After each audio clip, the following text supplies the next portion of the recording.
Welcome to today's podcast, and I'm so excited. We're here at the New Hampshire Outdoor Expo, and I'm with the Hunt of a Lifetime. And just that title, boy, when you start to define a hunt of a lifetime, you know, for every one of these sportsmen and kids and women that come through here, think about that. Wrap your head around a hunt of a lifetime. You know, close your eyes and just think, what is a hunt of a lifetime to me, to you, to a little kid that's probably grown up in a hunting family and has seen grandpa, dad, mom take even probably the smallest deer to them is the biggest trophy. And it's just so exciting to be here with people that bring that type of excitement to kids that really need it. That's right. And that's what Hunt of a Lifetime is, in my opinion, looking from the outside in and meeting these people. And today I'm with Dodie. I'm glad you guys have name tags on. So, Elsie Fernstorm. Is that wrong? No, say it again. No, Elise Fernstorm. Elise. Oh, I'm sorry. It's okay. I'm bad with names. So, and Dodie, that's an easy one to remember. Dodie, what's your last name? It's Blow. It's French spelling. So, and that makes sense, you being from Vermont, too, being French and everything. So, and it's just the upper Northeast is a lot of French involvement. So, I'm married to a French girl too, because I was in northern New Hampshire. So it's just part of it.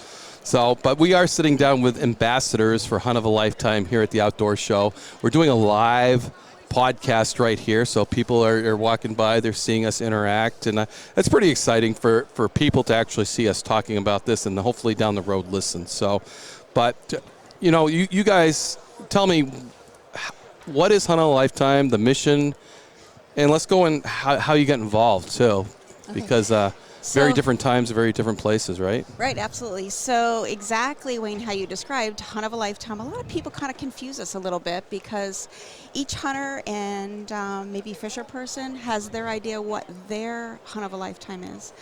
But realistically, our nonprofit organization that has now been in operation for 21 years, we actually support children that are 21 years and younger, that have life-threatening illnesses, and that are outdoor kids. So perhaps their dream is not to go to maybe one of the big box entertainment areas in either our nation or maybe somewhere else internationally, but to actually spend some time in the woods or out on the water.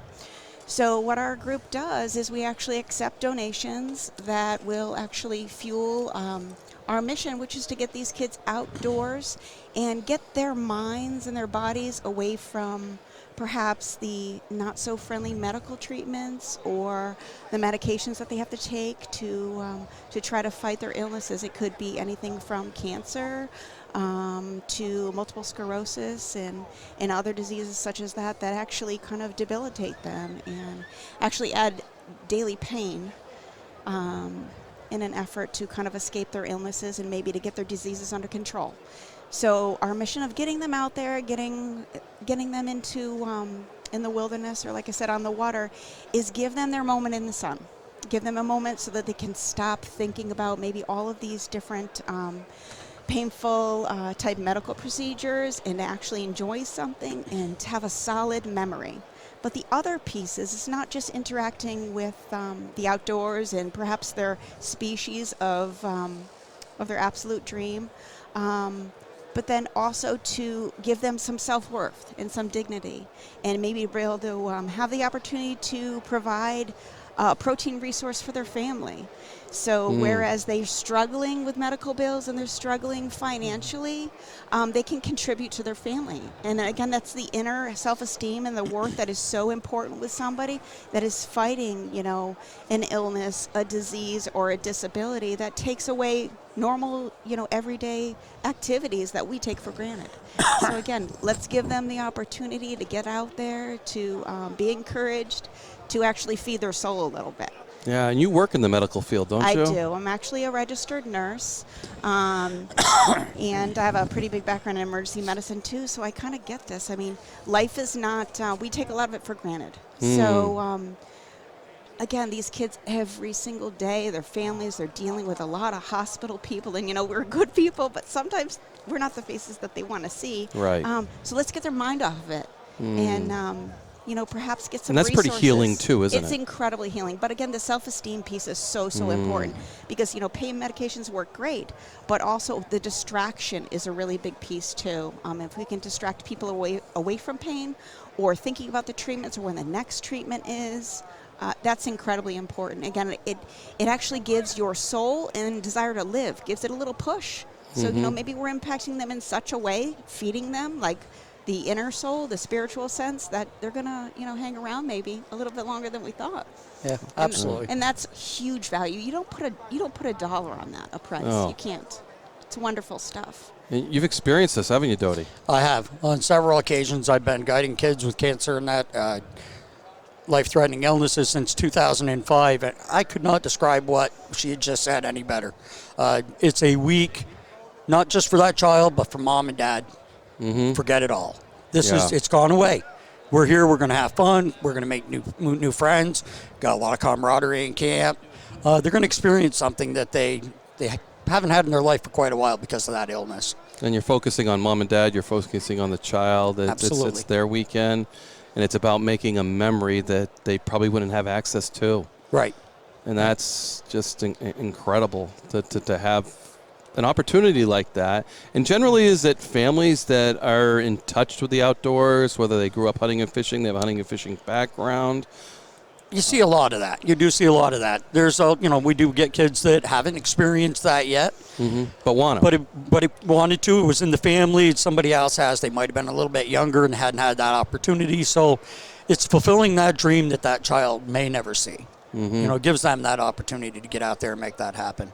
But there's usually some kind of connection that brings them to a hunt of a lifetime. Absolutely. So, there's somebody in the line there that they've hunted in the past, or that, and the kid has seen it, or they've seen it on TV. We've had kids that have come that have never hunted, and their family has no knowledge of hunting, but they've seen it. They've heard about it, and this is something they wanted to experience. So we get that opportunity to give that to that child. And how did you guys get involved? I mean, you've been around a while, Dodie, and doing this for the Northeast, and your specialties moose, correct? It is, yes. Yeah, so let's go back to the beginning and how you get involved. So myself, I went to a fundraiser. It was an archery shoot, 3D shoot, and I was kind of disappointed that, this is a great cause, and there was no signs up for it. There was no information there for it.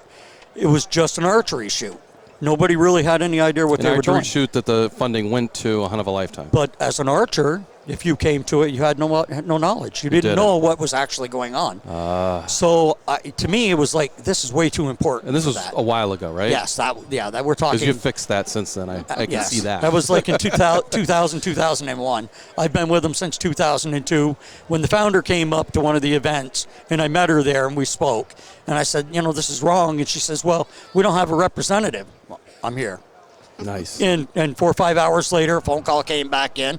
I talked to the board. Yes, you're in. So I took over Vermont at that time, and I've 2002. been with them. 2002, and I've been with them ever since. Here we are in 2020. Yeah. Yeah, it's flying, isn't it? It is, yeah. And how many hunts have you done with Hunt of a Lifetime in that time frame? I would have to really sit and focus on that. Throw out a ballpark. I'm going to say probably 20. Nice. Yeah, because we had one year we had 5. We've had years where we've done 2 and 3.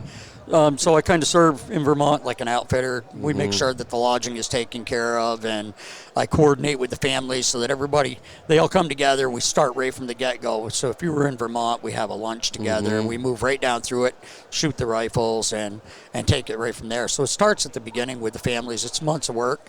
Right. But the reward in the end when you see that smile on that child's face. Right. And you have other ambassadors with you. I mean, everybody around here is an ambassador, right? And you have ambassadors and volunteers. We have ambassadors and volunteers. We got one over behind you that's stepping in, trying to be, she did become last year the first youth ambassador, so she's representing it now. The first youth ambassador for Hunt of a Lifetime. Absolutely. That's an awesome thing for a youth to support other youth. Yes. That's what we need to be. That's what we need to be instilling in people her age, to support other youth that aren't able to do the things that she can do. I mean, and she's going to grow up that, and she's going to carry that on. She's going to no longer be the youth. She's going to be the ambassador. She's tomorrow. That's yes, right. She's that's tomorrow. exactly how you build a great Right. organization. And keep it going. Right. Mm-hmm. And how did you get involved? Actually, Dodie and I met in 2019. So Not that long ago. No, not that long ago. So I was actually repping for an outdoors company for cameras. Yeah. And we engaged in a conversation, and they were looking for prices on these cameras to make sure that these children had the accessibility and the ability to have, maybe self-shooting right directly from their weapon. So he was looking for a price, and I wanted to make sure things are happening. There's a little bump, I guess, in communication. So I said to him, not for nothing, can I have your telephone number? I want to follow up on Monday, because we met on a Saturday, and I want to make sure that things happen so that, your organization can move forward and have the tools that you need. So during that conversation, when I did confirm that absolutely he did have contact with the company, I said to him, you know what, why don't you tell me a little bit more about this? This really is something, not just because I'm a medical person, but I just adore kids. Mm-hmm. And let's talk about this. What could maybe I help? And of course that was it. And then She asked the wrong question. I asked the absolute wrong question. Exactly. So again, we met in his hometown state in Vermont. I'm from Connecticut, and then he's kind of scooped me up and mentored me. And I did a little kind of like a quick view of a CFC event with the founder up in New York. Kind of got my feet wet, and I was like, wow, this is kind of neat. So again, I have to thank Dodie, because he's mentored me and grown me into Connecticut and Massachusetts ambassador. And we have gathered some volunteers locally that I have contacts with. And you scooped your husband into it, too. Well, he scoops me, too. Yeah, so, okay. That comes with the package. And, that's what you kind of do. But it's a great thing to get the word out, too, because a lot of people they were totally unaware that this group existed. Mm-hmm. It's similar to other groups, charity groups that do things for children, but this is for outdoor kids. Mm-hmm. And they're just as important as the other ones. And it's not that the other groups don't do great work. They do beautiful work also. We just need to do the beautiful work for the outdoor kids and Right. get them moving. Right. So a little idea of what we do for our kids, because, again, you're probably wondering. It's a big process. Absolutely. Absolutely. You and the people on the outside are like, well, what exactly are these dreams you're talking about? So a kid's dream is defined by them, not by us. Mm-hmm. So let's just say that we have one of the kids that is either a hunter, or we maybe got kids that their dreams are of fishing in kind of some format. So they actually outline for us their top 3 picks of the absolute world of what is your perfect dream. Meaning species. So it could be a mammal, it could be a fish. And then what we do is we try to put together all the resources and get their number 1 pick, and then we'll go down the list, and we're going to figure out whatever species that they desire, we're going to make it happen. And what we mean by making it happen, it doesn't have to happen in America. It could be an international trip too. So we've sent kids to Africa. We've sent kids to Canada. We've sent kids to Mexico after peacock bass. So wherever that species that they're desiring for that ultimate wish, we're going to try to make that happen to our best ability. And when we do make it happen, it literally is expense-free for the family, because, again, we're going to get right back to that. They've got extreme medical expenses. The last thing they need to worry about is one more bill coming in the mail. Right. So those children are given the opportunity to fulfill clothing allowance, all their traveling expenses for them, and then also for their guardian. That has to be 25 years and older. If it isn't a parent, maybe it's an older sibling. Right. So all their transportation, all of their food, the weapon of choice, it could be a fishing pole. That is a weapon too. Yep. Or a firearm, or maybe a bow. And then also, to take it one step further beyond the outfitting and the trip and whatnot, is the processing of whatever protein or meat that they have actually come up with. So it's going to get sent to a butcher that's going to be processed. It'll be shipped right to their home, but they're taxidermy also. So realistically, this is a serious package. Top to bottom, it's like almost unheard of. And again, the price, priceless. Priceless. It's a Visa commercial. Yeah. It is absolutely That's the way to priceless. put it. Yeah. It's absolutely priceless. Right. And again, those are memories that you can't buy those things. No. The No. value is huge. So that is actually what we call dreams. The kids Yeah. are called dream, they're dream trips. So that kind of defines what one of their dreams would be. But again, they define it. We don't define it. It's their dream, not ours. Right. So when people are like, well, I don't want to, support hunting or fishing, and we're like, let's meet the kids where they are. Yeah. Yeah, because if they have that connection, Right. that's their focus. Right. I think of my son and with his first deer. Right. He got that with his grandfather, and what an experience for Right. those two. What a memory made. Right. But here we have a kid that doesn't have an opportunity like that, and Hunt of a Lifetime makes that opportunity We happen. make it happen. And like And Dodie, makes that memory. right. Absolutely. And like Dodie was saying too. I mean, the kids that we've so far serviced in 21 years now. Yeah. I believe the last count was actually 1,070 kids so far. Wow. So within that, wonderful 1,070 events, we've had kids that have ranged that are actually blind. We have kids that are blind that are out in the woods, wanting to be in the woods. So they're putting their hand on their guide's shoulder, and they're being led through the woods for the species that they're looking for, and safely. See, that's the key. Is safely with professionals that understand safety, keeping the child, all of the members safe, and then humanely harvesting the animal of their choice, if it is an animal species that they're going after. So that's wonderful, too. That is Yeah. absolutely wonderful. Right. When they come here and they actually do the hunt with us, even if that child is not successful in the harvest, they still usually leave with a big smile on their Right. face. Yeah. Because it's experience. It's the experience. I had a girl years ago that was coming out of Oregon, and this girl, she says, well, I heard you're a good guide, so we're going to get my moose right off. Can I go see the Statue of Liberty? I want to go see the ocean. I want to see the Empire State Building. It's like, this is what it's all Quite about. the list. It's what it's all about, though, because she was coming from Oregon. She fit you in, though. Yes. Yeah. I had a couple of days. Make it happen. Unfortunately, because of what we're dealing with, that girl never made it to Vermont. The phone call came, and that's what we deal with on the day. It's a hard situation to deal with, but it's there. It's a reality.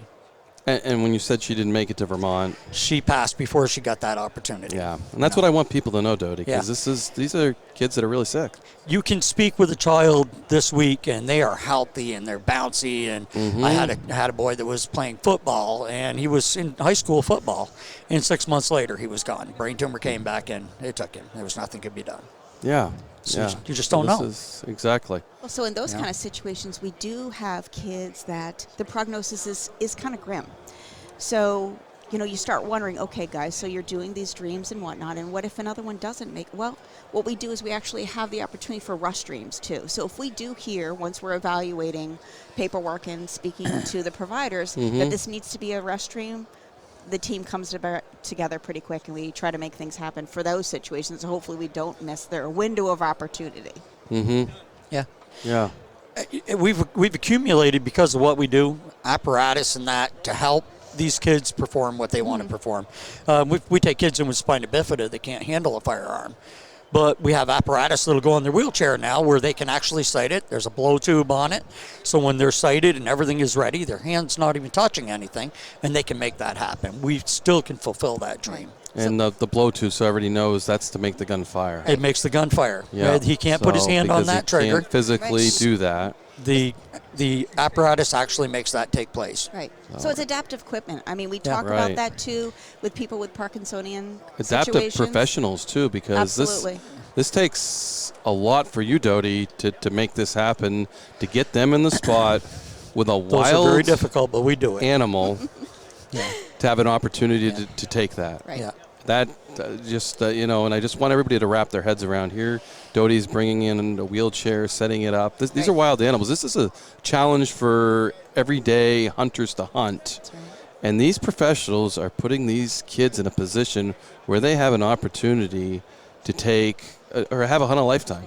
Whether that's it. it's a calf moose, whether it's a bull moose, whether it's a small bear, whether it's a big bear, it's a hunt of a lifetime. Right. Absolutely. And to have you guys facilitate this Right.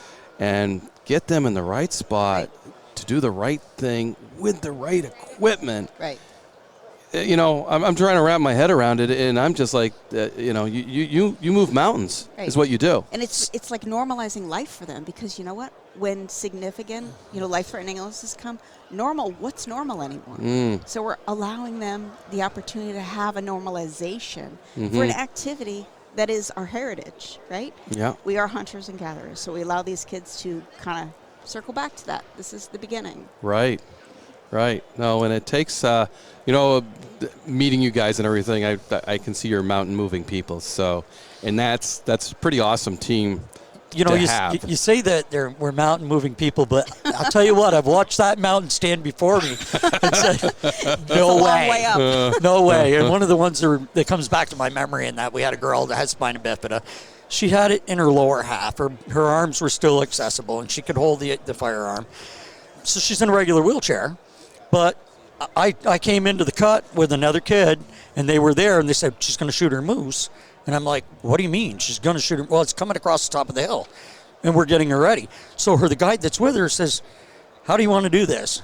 And I'm listening, and he says, carry you like a baby or a sack of potatoes? She laughs at 15 years old. Over his shoulder she goes, and he carries her down the road. And he says, grab that wheelchair. I grab the wheelchair and the shooting stick, and we bring her down there, and we put her in that spot. And the moose actually comes out in front of us, and, she wants her headset, so we put her hearing protection on her. She takes the shot. He goes into a set of trees. Okay, he's not going to come back out. Guide actually makes a couple of calls. He's lovesick. He comes back out again. It's like, shoot, honey, shoot. And she's like, I can't. And she points to her ears. I put my fingers in her ears like this, and bang, the gun goes off, and the moose goes down at the report of the weapon. And it's like, oh my God, we actually made this happen. Awesome. Because I really, that was one of those mountains. It's like, it's very tough to get a kid with a wheelchair into the moose woods and make that come together. It's not an easy task. And she's focusing on her ears. Yeah. She wants, She's she like, wants her my ears. headset It's on. She wants you. She's focused. Says that's been a bad experience. She doesn't want that to happen. Right. That's more important than pulling the trigger is to make sure my ears are plugged. I love it. Yeah. I love it. Yeah. It's just what these kids focus on. And, right. But we all do that as hunters too, right? Well, don't we have like our certain things? We have a ritual, right? So that was her ritual. Oh, but Dodie that's completed funny. the ritual, and then He things did. come together. He did, exactly, because we didn't have to put the headset on. We took evasive action and put our fingers in his That's ears right. and got it done. That's right. So that being said, again, that goes to show the teamwork, because I wasn't guiding this child. Her guide was there. But it's, okay, we need a hand. We jump in, everybody makes it happen. So this happened right at dark. It happened so late in the evening that we can't get a horse in there. That's how we retrieve them, with a draft horse. Can't get a horse in there. You can't get to it with an ATV. So it was 11:30 that night, and that team called in recruits, and we dragged that moose back out of the woods that night. Right. And what comprises a team? Because you have teams all across the nation, too. Hunt of a Lifetime has groups that come together for this event. Yes. And then because of what it is and some of the people that have been involved, and you get to meet these new people, it's as easy as I make a phone call. So I call you up, Wayne, and I say, hey, I got a moose down on the side of the hill, and we need help. Right. And you show up with 6 buddies. Yep. There's a team. And we make it happen. Yeah, absolutely. It's a large village. Yep. So the ambassador kind of organizes it. Yes. And then all these people make it happen. It represents the states. And represents the states. Yeah. But you team up with outdoor professionals. Most of them guides. A lot of them are guides, outfitters that have taken the time out of the day and seen it. So they're some of the better ones to put in that position. Right. Yeah, I would say that's probably a good way to put it. Guides and outfitters mostly. But then again, they're not all.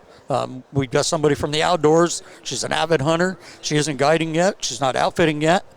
Not saying she won't, but she's not yet. Right. But she has such an ability with people and the public, and so we put her in that position because you're speaking with her. You can't find a better representative. Right. To get and our I imagine mission she's a out pretty there. good organizer and making things happen kind of girl. Well, that's Yeah, a yeah. nurse kind of thing. We can't help ourselves. I look at her organization. It's like, whoops. Yeah, no doubt. I thought the same thing as I I have came guy in to do my notes organization. and she had them done for me. I'm like, that's just great. I don't get that very often. I might have to steal her. Oh, man. So nationwide, does Canada have groups for Hunt of a Lifetime? Yeah, we send the kids to Alberta, Okay. Nova Scotia, Saskatchewan, New Brunswick. So, yeah, we have groups up there. Okay, and when we go international, are there groups internationally too? Because we mentioned Africa, parrot fishing. that's off the charts, if you ask me. Oh, the was peacock bass? The peacock bass, Peacock yes. bass, yeah. Yeah. That is So- off the charts. Yeah, I'm like, who would have thought of that? Did some kid actually think of that? Yeah. That was their dream. We're That was talking their about dream. we're talking about kids. You never know what You don't that know what they're child's gonna going to say. I dream was like, of, where you know? the heck did that come from? Because that is, watching National Geographic when some guy's catching this peacock fish, and Right. that's in like the Amazon and the way, I'm like, that's a friggin' awesome dream. Well, think about it. It's the technology, too. So they have all that access. All that so access. they're seeing these species that maybe aren't in their backyard. Yeah. And they're difficult to catch in remote areas, and that's what I want to do. So we kind of, that part we do it a lot, but it's kind of a minimal thing at this point. Mm-hmm. Like exotics, the United States has become phenomenal with exotics. You can go to Right. Texas, and there's Yes. so a lot of it we try to keep it in just to keep that expense down. Mm-hmm. But if there's something out there, this woman has got a heart of gold. So Mm-hmm. if there's something out there and that child wants that bad, Mm-hmm. I've seen her go to the extra expense to make it happen. Wow. So one of the kids we were talking about, that the story came to me, it was before me. He went with Ted Nugent. He was on our advisory board. Uh-huh. And he wanted to go to Africa. Well, they contacted Ted, and how can we make that happen? You do it all the time. What do we need to get done? Phone call comes back, and Ted took this kid to Africa. Wow. So, He's a good guy. yeah, there's one of a lifetime that went one step beyond. That one step beyond, no doubt. And a lot of times you see that with this program. We had a boy, and it's one of my favorite stories. He wasn't with me. I wish he had been, but he was hunting in Texas. He shot a big whitetail, accomplished his goal. His goal that he had in his heart was he wanted to be a Texas Ranger. Well, the coordination time came perfect for the initiation of the new Texas Rangers coming on board. Oh, my goodness. Yeah, they bring the kid up on stage, parade him across, give him his white hat, put a badge on him, Oh, my and made him a goodness. Texas Ranger. That's And that was incredible. done not by Hunt of a Lifetime, but by the community coming together when they saw what we were doing. Right. You know? And they went that extra there's that step big because team. he heard about his dream Right? Yeah. and made that happen. So Yeah. the People extent reach it out. reaches. No, that's just totally awesome thing. So I'm getting so involved with talking to you guys, I haven't even looked at your notes. So. But I think we're covering in the normal course of the course of conversation. Yep. So Dodie, if you can reach back in all these experiences you have, and tell us, one of the kids that's you've brought hunting and you've had experience with it, so my listeners can experience this hunt of a lifetime that you get to experience. So that would probably be Josh. Josh Hollander, he was out of Michigan.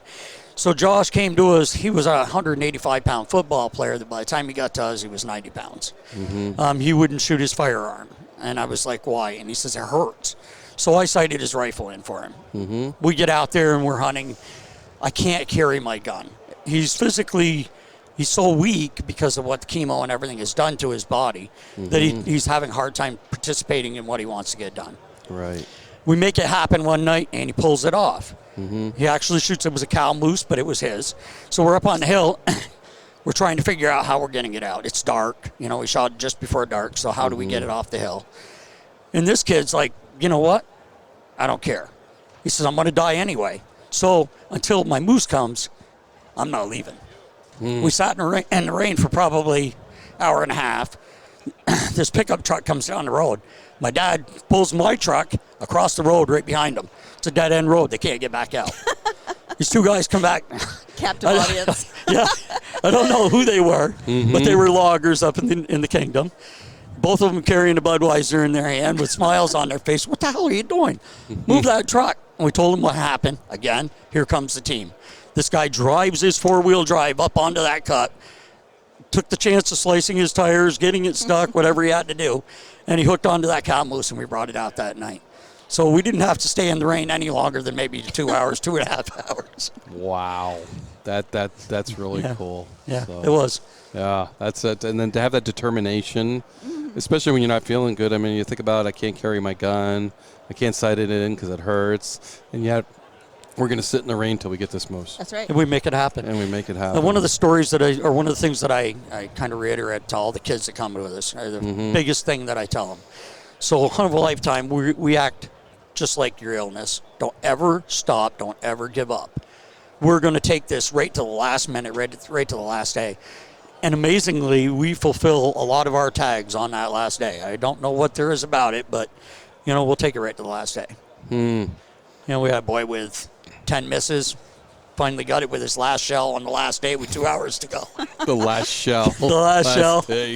Yeah, and it's on a video. It's really cool to watch. It's on And he probably had the best experience of his life. yeah. Giving everybody else a heart attack, but that's okay.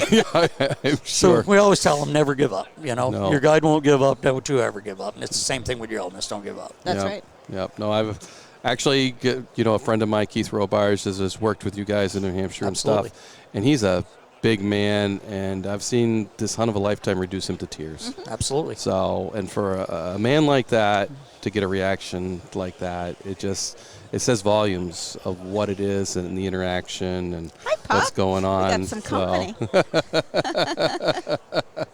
Oh, famous So, dog. yeah, no. So we're at the New Hampshire Outdoor Expo with Hunt of a Lifetime, talking about these hunts and getting in the backcountry with these kids and understanding what a hunt of a lifetime means to them, what it means to you guys for being involved. And, I certainly want everybody to know how they can get involved too. And, huntofaLifetime.org, they have a Facebook page. And there's some fundraisers coming up too. May 2nd. Hopefully we'll air this, and maybe we'll air this on one of these dates too. That would be kind of neat. May 2nd, we're going to be at Cabela's in Berlin, Massachusetts. And then Kingston, Vermont, May 22nd through the 24th, is the 3D archery shoot where this all started for you, Dodie, right? Yeah, it's a different archery shoot, but that's where it actually started That's for where me. it Was started. an archery shoot. Yeah. It was an archery shoot in Vermont. So Right. this is a different one, but it's Yeah. still kind of an archery shoot that Right. raises money for Hunt of a Lifetime. Absolutely. So, and it's got to be a pretty big archery shoot, I would Right. imagine. Right. Yeah. We'll also be in Hartford. We're going to be at the Hartford. Hartford Convention Center. Oop, I missed Oh, that you one. missed one. Yeah, that was the top line. I'm there like, you man, go. man, all- That's the next the New one. England Hunting and fishing. Hunting and Fishing Show, Hartford, Connecticut, 320. So that's coming right Yes, up it too. is. Yep. So So we'll be there also. So there's lots of opportunities if people are wanting to help or to donate. And again, we're just asking, if you're wondering how exactly can you help us so we can help these kids. Donations are always welcome. Like you had mentioned, Wayne, people can go to the www.huntofalifetime.org. If you scroll all the way to the bottom of the page, there is a clickable PayPal donation option. But also, you know what? We don't just take monetary donations. Sometimes people maybe they don't have that ability. So also donations of frequent flyer miles, because again, remember, sometimes these kids are flying too. Right. So that's just another way, not just the outfitters. Thinks outside the but also- box. Right, exactly. So, outfitters help us with taking the ill children out, but then also they sometimes want to be extremely generous and offer us donations that we can raffle to also make kind of an alternative way of gathering donations and making money. And then, the contributor feels like they're definitely getting something in the long run, or maybe getting their experience of their own, which is also important. And again, it's just, feeding resources into the industry that we all love, Right. in our tradition. And then this can be, like you said, it can be a donation of money, That's right. of material, of guiding, of services. If you Right. own a restaurant and you're Right. you're operating in that area and you Right. guys want to supply the food. Right. You other want to way. lodge, a Hunt of a Lifetime crew when they're in the Right. area. There's all kinds of way people can give in different ways to think outside the box. Because Right. that's what I like when it comes to donations. Let's think outside the That's box. exactly. Yeah. Get creative. There's a lot of that. And again, going to the website, the huntofaLifetime.org website, scrolling through, there's forms.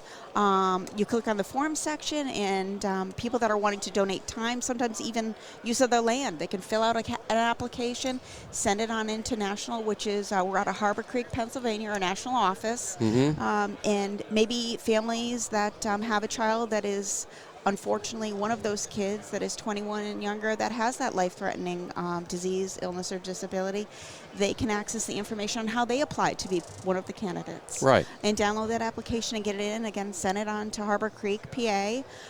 But then also seeing, you can click through, see some videos, see some of our kids' experiences, and then also a calendar of events. Like find what's going on in your particular state. Find your ambassador. If you're interested, become one of our volunteers. We're always looking for help. Yeah. And that's, if you can't give anything, you can volunteer. That's correct. Yeah. There's ways that you can help without ever actually attending an event or having anything monetary. Tell your friends. That's Yeah. right. Pass the Spread word. Absolutely. if you know a kid, point them in the right direction. That's correct. And it works on two bases there. One, we can communicate with the public and we get that word out. The other one is if you know a child that unfortunately is sick, we want to put that smile on his face or her face. If you go to one of the events, we always have that information there. We have youth packets right here today with us at this event. So we can hand that information out. We've already handed it out to one. It's an unfortunate thing with a smile on it. That's right. Yeah. Because we're going to do something special for somebody. That's right. Yeah. This is a soul-touching organization. I can see that. Yeah. I can see it in you guys. I can feel it. Yep. And I'm hoping everybody listening That's right. can understand what this means to a kid. And if you've ever seen just any kid, take his first animal, his first deer, his first bear, and then you just bring that up 2 levels, which I can't even imagine. But you make it happen for some of these kids that it's their only opportunity, their only chance. That's it. And I want to thank you for doing it. We appreciate you. So, and we'll get this message out. We'll keep telling people about Hunt of a Lifetime, and if they got time and they want to join, That's right. volunteerism is very slim now, and I could see. Yeah, it's kind of Well, tough. every organization needs it. So, but thanks for your time, and I appreciate this. And in closing, I always want to make sure I covered everything. Did I get everything?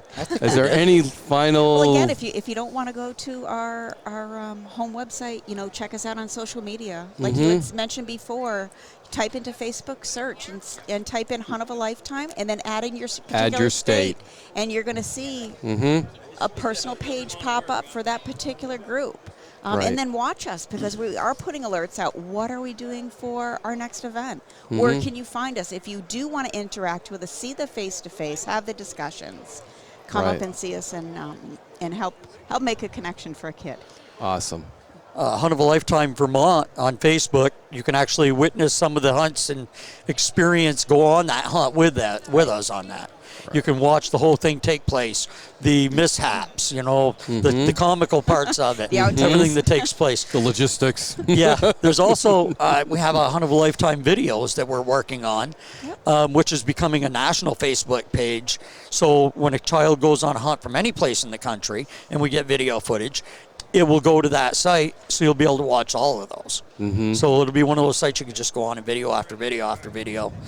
I think it beats sitting there with the game in front of your hands. Oh, absolutely. Right. And these kids that are going, I'm sure that it encourages them to watch other kids like them participating in these hunts and achieving their goals. That's right. Gives and them, again, the it gives desire. them that boost, and I can do that. That's I can do that. Yeah. If he can do that, I can do that. That's right. So, and that's like you said, it was part of building up esteem. It's soul feeding. It's soul feeding.